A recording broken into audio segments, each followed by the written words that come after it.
Muito bem, nós estamos iniciando a nossa lição de número 7, derrotando o primeiro inimigo. Esta lição de número 7, como toda esta série das nossas lições bíblicas jovens do segundo trimestre de 2020, Tempo de Conquistas, ela é uma lição que eu considero bastante profética para o tempo que nós estamos vivenciando hoje a nível mundial e especificamente aqui no nosso país, no Brasil. E por isso que eu vou pedir que você dê bastante atenção a essas lições, e principalmente a lição de número 7, uma vez que nós não podemos e nem devemos estudar essas lições como se estivéssemos estudando um livro acadêmico. Não. Esta palavra ela precisa ser contextualizada para o momento que nós estamos vivendo. Se você não contextualizar a palavra de Deus, se a palavra de Deus ela não tiver uma aplicação para o tempo que nós estamos vivendo, e ela tem para qualquer tempo, para qualquer lugar, para qualquer momento, a palavra de Deus tem aplicabilidade. Se isso não acontecer, nós estamos estudando mais um livro. E não é essa a proposta de Deus. O Senhor Jesus disse, olha, examinai as Escrituras, porque cuidais ter nelas vida eterna, e são elas que de mim testificam. Em Josué capítulo 1, versículo 8 e 9, o Senhor disse, olha, examina a palavra, medita nesta palavra dia e noite, não se aparte da tua boca o livro desta lei, antes medita nele dia e noite, para que tenhas cuidado de fazer conforme tudo que está escrito e serás bem sucedido. Nós iniciamos aqui no texto áureo da lição que diz o seguinte: mas em todas estas coisas somos mais do que vencedores por aquele que nos amou. Ou seja, tudo que acontecer na nossa vida, tudo que estiver acontecendo neste momento, saiba que Deus está filtrando os piores acontecimentos.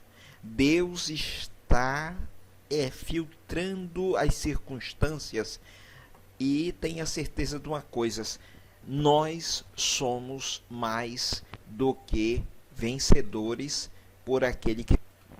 Então não importa o que esteja acontecendo conosco, não importa toda essa crise que nós estamos enfrentando a nível mundial, mas a palavra de Deus diz assim, que em todas estas coisas nós somos mais do que vencedores por aquele que nos amou. Então tenha certeza disso, que essa palavra que eu estou ministrando é uma palavra viva, e ela sai da boca do próprio Deus. E uma coisa nós precisamos entender e compreender, que tudo aquilo que nós ministramos através da palavra de Deus, ela tem que ser carne em nós, ela tem que se fazer. A Bíblia diz que o verbo se fez carne, a palavra se fez carne. A palavra também tem que se fazer carne em nós, ela tem que entrar no nosso sangue, na nossa medula, no nosso entendimento, para que ela se transforme, ela seja poderosa. Olha, nós vamos aqui entrar numa questão de Jericó, Cidade de Jericó era uma das cidades. Então nós temos aqui as proporções das muralhas de Jericó. Jericó era a mãe de todas as batalhas, era o ponto central, era, podemos dizer assim, na linguagem estratégica militar, cabeça de ponte, onde Israel, atravessando Jericó, tudo mais ficaria não tão difícil, as batalhas seriam menores, Essa aqui seria a mãe de todas as batalhas. Só para você ter uma ideia, os muros de Jericó, eles tinham 9 metros de altura, né, por uma área. E essa muralha, ela tinha uma área de 32 quilômetros quadrados, 9 metros de altura. E ela tinha uma espessura que dava para passar 2 carros paralelo, um ao lado do outro. E a lição que eu aprendo aqui é que na nossa jornada nós temos uma Jericó que nós devemos enfrentar. Nós temos um desafio pela frente, né? E aí a pergunta que surge é: se o inimigo precisava ser destruído para os hebreus herdarem a terra, por que o Senhor não tratou logo com ele? Por que o exército hebreu precisou lutar? Esta pergunta é a pergunta central para nós entendermos o porquê não somente Israel precisava lutar para conquistar as promessas ou a promessa que Deus havia estabelecido, que os levar para uma terra que manava leite e mel. Se Deus ia levá-lo para essa terra que manda leite e mel, por que Deus não colocou tudo nas mãos de Israel e ele não precisasse lutar? E é exatamente isso que eu quero conversar com você aqui neste momento, porque primeiro, na nossa vida, a salvação ela é gratuita, mas custou um preço de sangue ao Senhor Jesus. Agora o resto na nossa vida, as promessas de Deus, elas precisam ser conquistadas. Quando você vem para Jesus, alguém diz assim: eu aceitei Jesus. Tem pessoas que vêm para Jesus, mas elas vêm com toda uma carga de opressão, de malignidade, de enfermidade.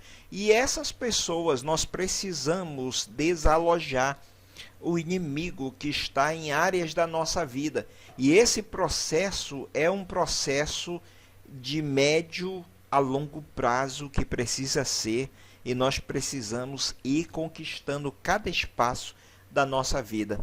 Por que o exército hebreu precisou lutar? É porque nas lutas é que nós nos tornamos fortes. A palavra do Senhor diz assim: não veio sobre vós tentação que não fosse humana, mas fiel é Deus. Outra palavra diz assim, a prova da vossa fé, não estranheis a prova que vem sobre vós, como se alguma coisa estranha acontecesse, mas alegrai-vos no fato de serdes participantes da aflição de Cristo, para que na sua glória vos alegreis. Ou seja, você está sendo provado, eu estou sendo provado. Qual o objetivo dessa prova? É para que a nossa fé ela se torne uma fé poderosa. Ninguém é testado. Quando você é testado em alguma coisa, quando Deus permite que você passe por um teste ou envia um teste sobre você, é para que você passe naquele teste. Deus nunca faz pegadinha conosco. Deus coloca um teste na nossa vida para que nos eleve a um degrau maior. É como acontece na vida acadêmica. Quando você passa por uma prova, é para que você possa galgar um novo patamar. E na nossa vida, nós precisamos crescer no conhecimento de Deus. Por isso que às vezes nós passamos por provas difíceis que você diz assim: ah, Senhor, por que tudo isso está acontecendo? É porque Deus está preparando você para desafios maiores, para você conquistar. Deus quer dar uma terra prometida, mas muito mais do que dar uma terra prometida, Deus quer levar você à eternidade. Mas enquanto estamos aqui nessa terra, eu vou falar da terra, eu vou falar do momento que nós estamos vivendo, não é? Tem muitas pessoas que elas ficam a vida toda. Nós não podemos esquecer que nós somos cidadãos dos céus, mas aqui nessa terra nós estamos enfrentando desgaste, luta, batalhas todos os dias, e essas batalhas elas fortalecem a nossa fé. O apóstolo Paulo disse que as coisas que aconteceram com ele, ele ficou numa prisão. E ele disse, olha, essas coisas me contribuíram para o proveito do Evangelho. E a palavra do Senhor nos diz assim em Romanos 8, 28. Todas as coisas contribuem para o bem daqueles que amam a Deus. Não são algumas coisas, são todas. Então, Deus quer nos fortalecer. Uma coisa que nós precisamos, nós estamos vivendo uma era em que a geração que nós estamos vivendo é a geração chamada geração miojo. Uma certa vez, um pai, ele ligou para a filha que tinha viajado para estudar em outro estado, e ele conversando com ela pelo telefone, ela disse, pai, eu acabei de aprender a fazer um prato delicioso. E o pai ficou admirado porque a filha dependia em tudo dele. Ele disse, pode falar, minha filha, que prato delicioso é esse? Ela disse, pai, esse prato eu aprendi a fazer em 5 minutos. É mesmo, filha? Me ensina a receita. Ela disse, pai, esse prato a gente só coloca a água e o macarrão dentro. E depois que ele está pronto, a gente pode comer deste aperitivo, desta comida deliciosa. Eu vou perguntar para você uma coisa, você que está assistindo esse vídeo, você já comeu miojo no Natal? Você já comeu miojo naquele banquete de casamento? Negativo, né? Miojo é uma comida superficial que a médio e longo prazo traz sérios problemas para a saúde. Mas é isso que a nossa geração hoje, esta geração, está enfrentando. Ela quer tudo pronto, né?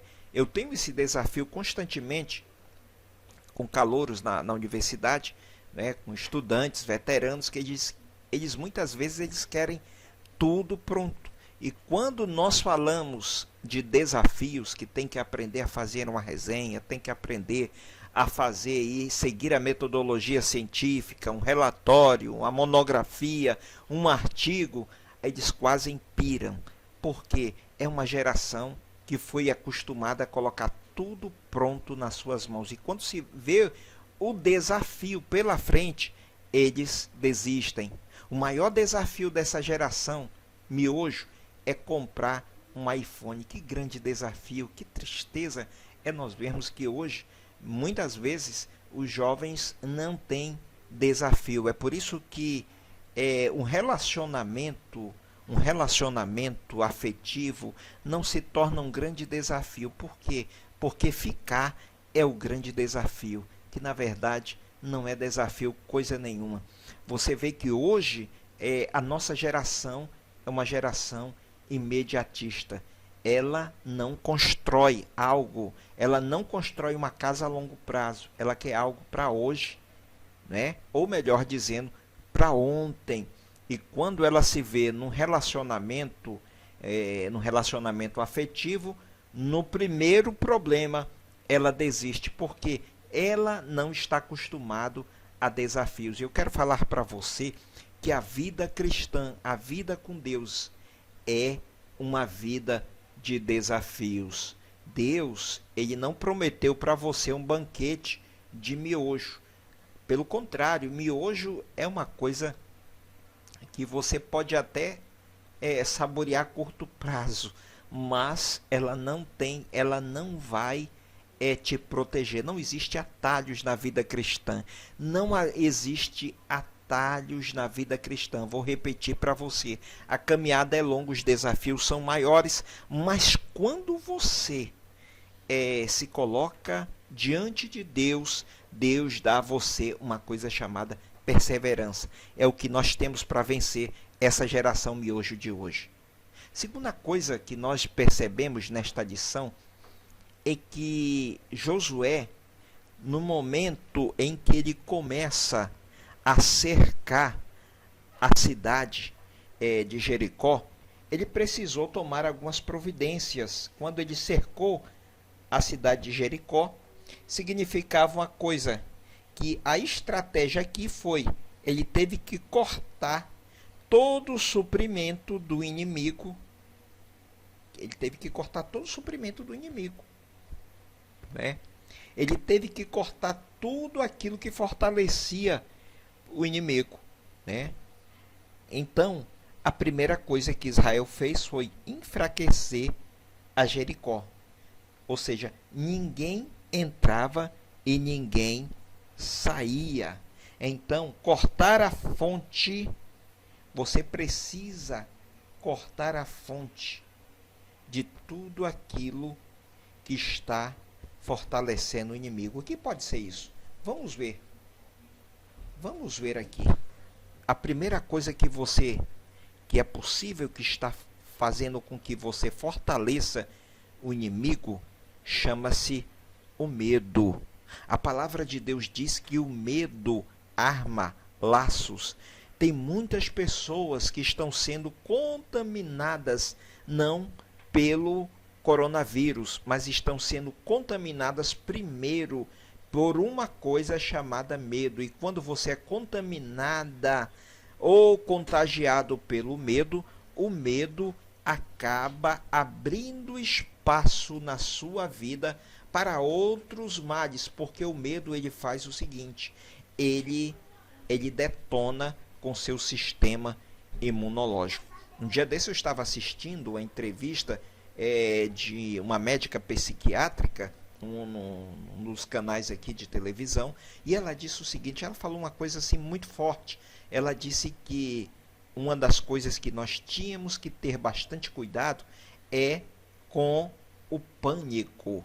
E como o pânico tem tomado conta das pessoas nesse período da pandemia e abre espaço para outros males.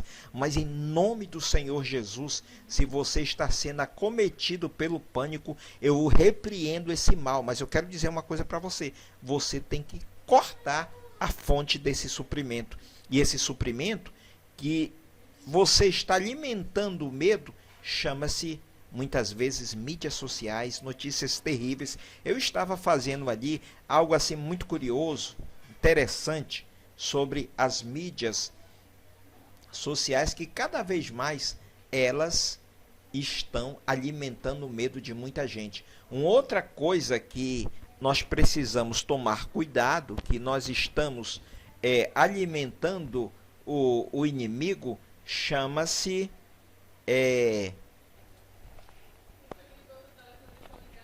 então nós temos que cortar toda a fonte de suprimento, aquilo que alimenta o medo. Tem outro alimentador também chamado falta de fé, a incredulidade. Cada vez mais que você se alimenta de notícias ruins, a palavra do Senhor diz que o justo não teme maus rumores, porque o seu coração está firme, confiando no Senhor. Então, se você se alimenta de rumores, você passa o dia todo navegando em redes sociais, vendo notícias ruins, você está alimentando a sua fé de coisas ruins. A palavra do Senhor diz que a fé vem pelo ouvir a palavra de Deus. Então você tem que ouvir coisas boas, palavras de fé, palavras de esperança. Cada vez mais que você assiste, ouve esse tipo de palavra, isso vai fazendo com que você vá alimentando cada vez mais o inimigo, ao invés de cortar o suprimento dele.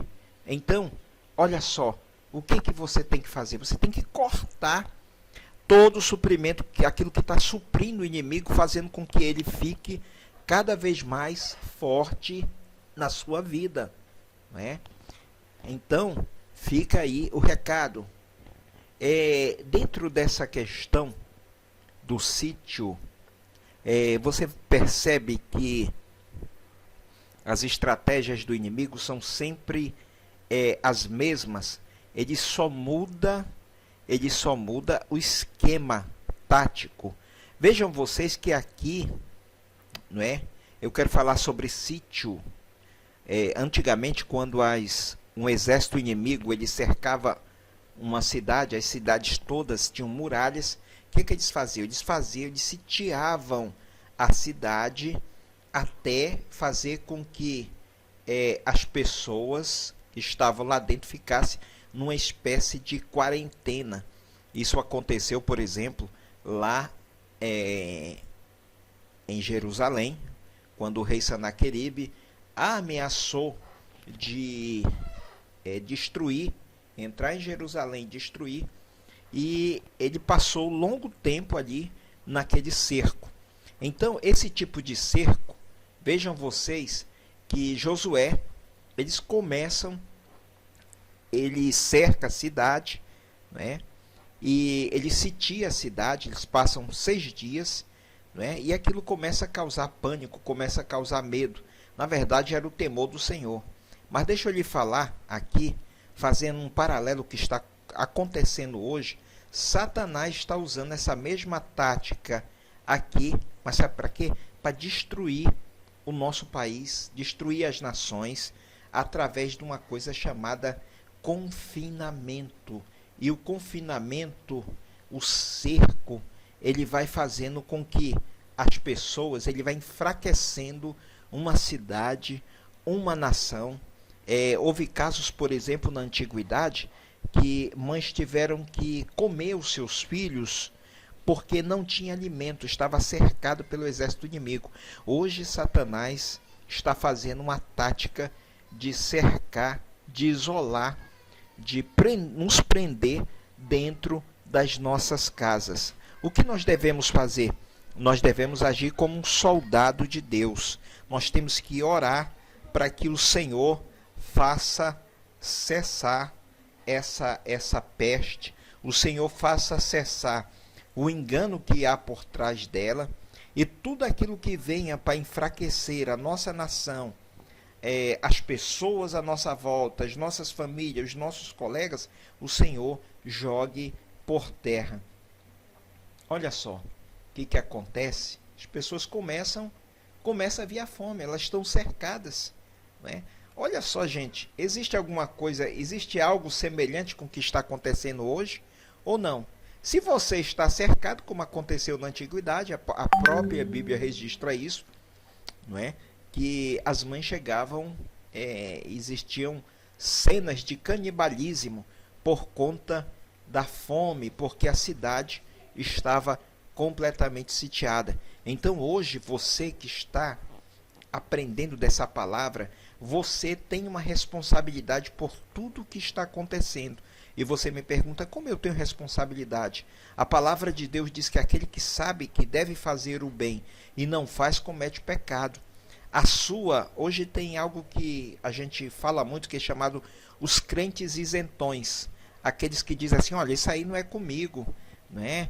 Isso aí não é comigo, eu não sou chamado para isso. Meu amado, deixa eu falar uma coisa para você. Neutralidade não existe no mundo espiritual. Você lembra daquela igreja que era isentona? Aquela igreja que era neutra? E o Senhor disse, olha, tu não és frio nem quente. Eu vou colocar você para fora da minha boca. É assim que o Senhor vomita. É algo que é intragável, algo que faz adoecer, usando uma linguagem figurada, as entranhas de Deus. Então você tem que tomar um posicionamento hoje. De que lado você está? De Deus ou de Satanás? Olha só, uma outra coisa que fazia acontecer era quebrar psicologicamente, né, a pessoa que estava ali dentro. Tem muitas pessoas que estão sofrendo de pânico. Semana passada eu conversava com um médico psiquiatra, conhecido meu, e ele dizia o seguinte, que o escritório dele, o consultório dele, está abarrotado de pessoas. Ele disse o seguinte, olha, a saída quando acabar essa quarentena, muitas pessoas vão sair doentes, vão sair psicologicamente com problemas por conta deste confinamento. Eu quero aqui, em nome de Jesus, orar pela tua vida e declarar sobre a tua vida, em nome do Senhor Jesus. Fortaleça-se em Deus, fortaleça-se em Deus, porque tudo isso que nós estamos passando, se você passar com Deus, esse mal não vai alcançar você. E eu não estou falando somente da epidemia em si, eu estou falando desses males, né, que cercam uma pessoa que passa nessas neuroses, nesse síndrome do pânico, nessas situações que possam vir a essas pessoas que estão em confinamento. Que Deus nos guarde, que Deus proteja as nossas famílias. Eu oro para que o poder de Deus, a paz do Senhor, alcance o teu coração. E aí nada adiantaria, como eu falei desde o início, estarmos estudando essa lição como se fosse uma coisa que aconteceu lá no passado, né? E muitas vezes nós estudamos a Bíblia como se estivéssemos estudando um livro de literatura que não tivesse nenhuma implicação para o nosso estado atual. Para muitas pessoas, elas consideram a Bíblia como um livro qualquer. Deixa eu te falar uma coisa aqui. O Senhor falou para Josué: não se aparte da tua boca o livro desta lei. Mas eu quero falar aqui, nós estamos falando sobre conquista.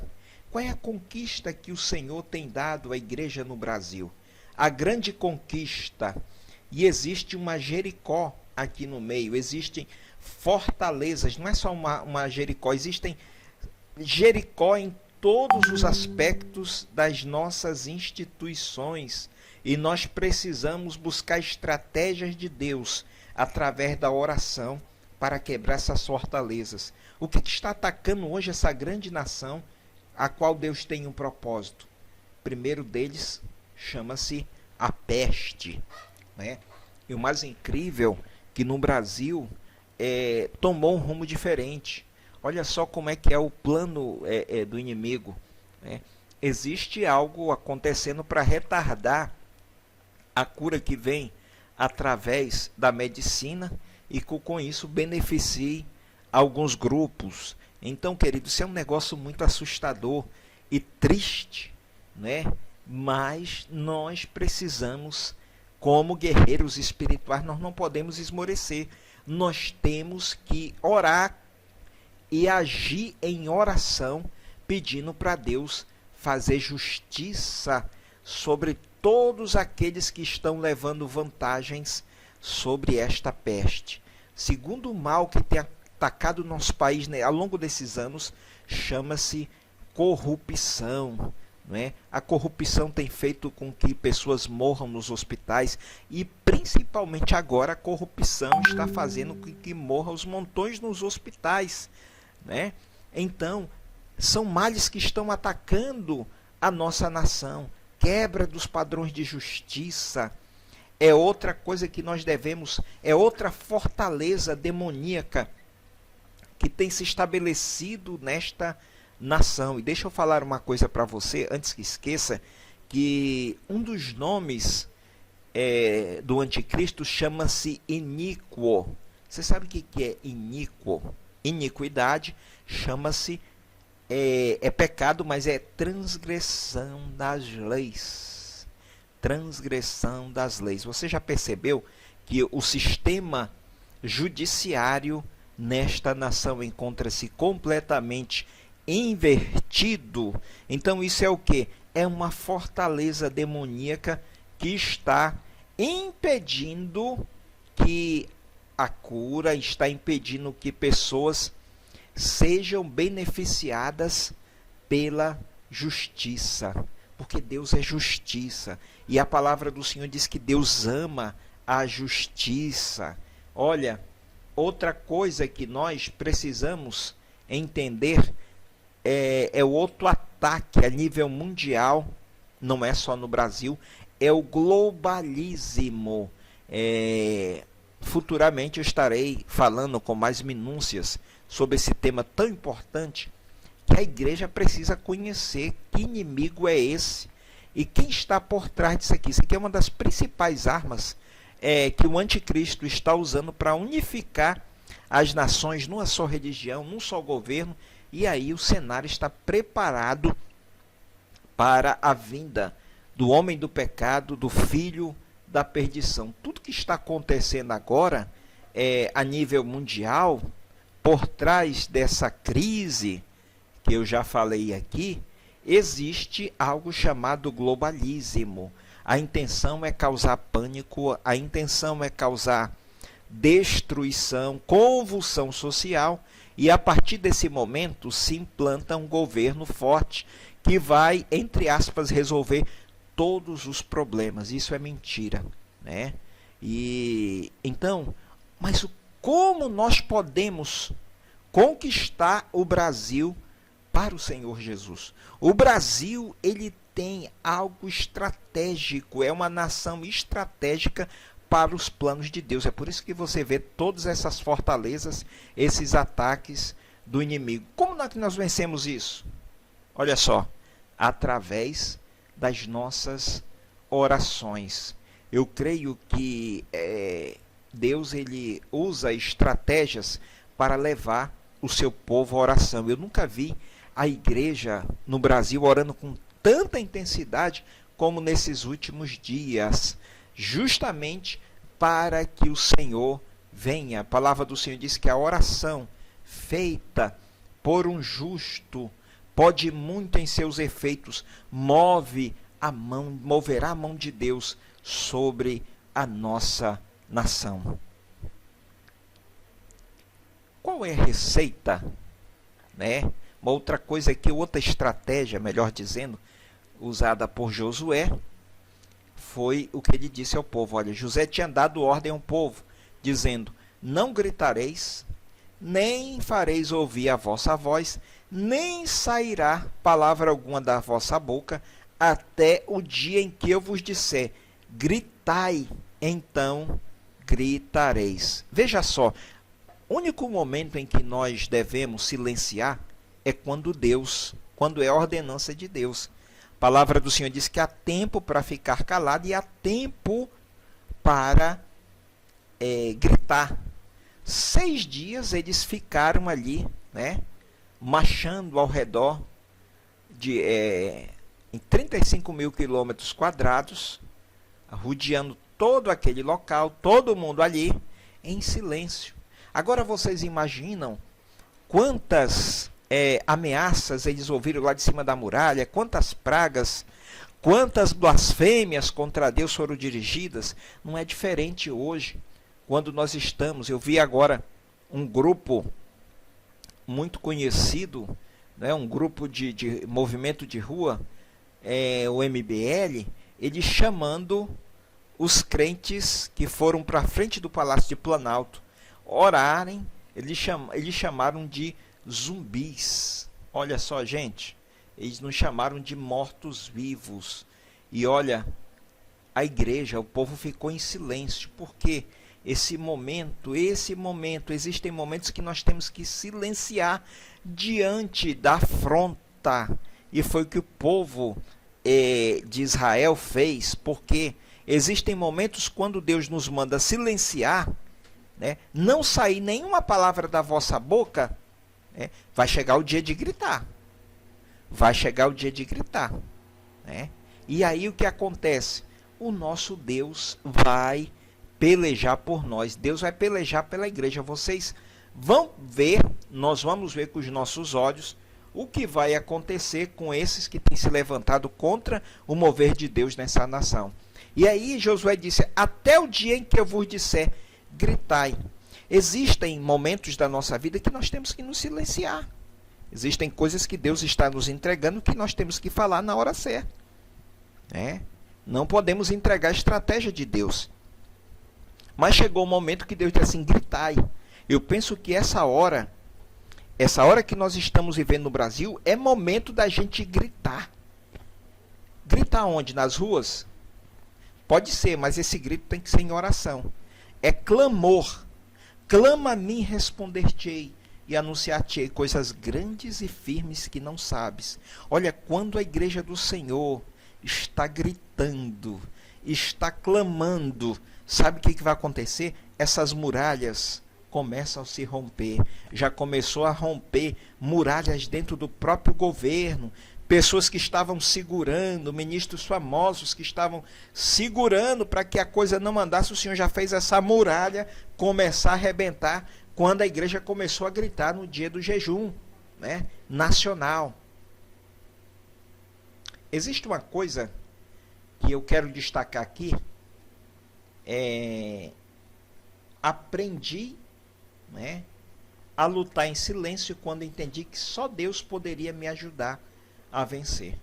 Então há momentos que nós temos que lutar em silêncio. Esse em silêncio é aquela oração silenciosa. Vejam só o poder de uma oração silenciosa. Quando Ana silenciou, que nem o sumo sacerdote conseguia entender o que ela estava falando, ela só gemia. Olha o impacto que a oração daquela mulher causou, não só na sua vida, mas na vida de Israel. Ela orava por um filho e Deus deu um profeta, um juiz para a nação. A oração feita pelo justo pode muito em seus efeitos. Mas qual é o nosso maior inimigo? Qual é o nosso maior inimigo? É Satanás? O nosso maior inimigo somos nós mesmos. A nossa indisciplina para a oração, a nossa indisciplina para a leitura da palavra, né? E a nossa indisciplina para aprender do conhecimento de Deus. A palavra do Senhor diz: o meu povo, está lá em Oséias 4:6, o meu povo perece por falta de conhecimento.